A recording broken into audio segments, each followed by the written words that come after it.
Jake Paul is in brutal condition after taking a punch from Mike Tyson straight to the face. Yes, folks, just one punch.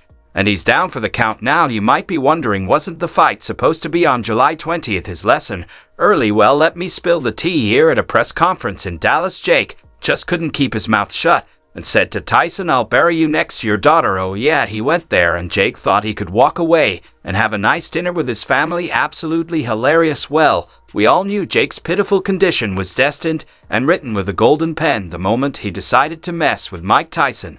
But now lying in bed from just one punch has left Jake's confidence and pride face down on the floor. But before we get into how bad Jake's condition is right now, let's explore what made Tyson break the rules and shut Jake up so hard. The heated press conference at Madison Square Garden on May 20th, 2024 is one event the boxing world won't forget. It was supposed to promote the big fight between Jake Paul and Mike Tyson set for July 20th, 2024.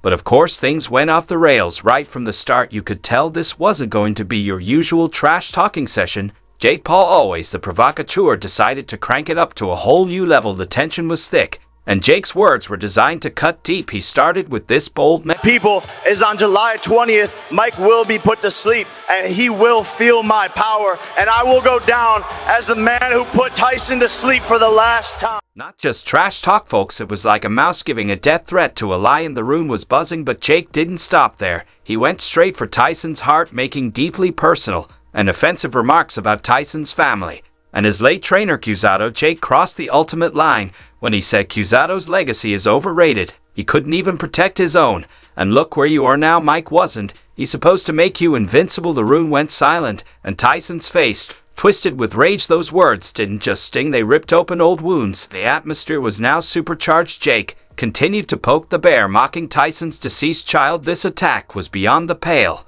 and everyone could feel the shift. The air was electric, and everyone knew something big was about to go down, because it wasn't some random taunt. Instead, he said, "Even your own blood couldn't survive your shadow." Mike, what kind of father does that make you?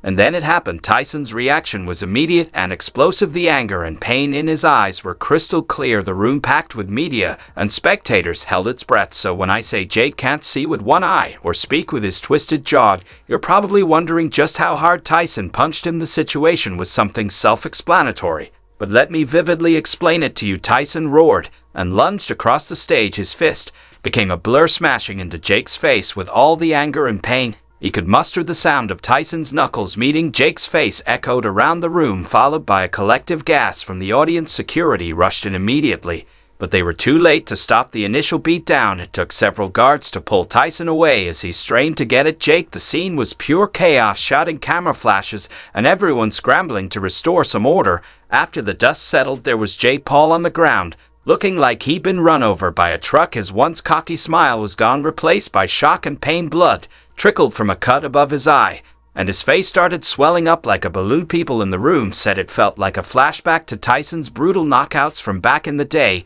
Even Max Kellerman, the famous boxing commentator, was stunned. Jake, once a promising fighter, now lies battered and broken, a victim of his own actions.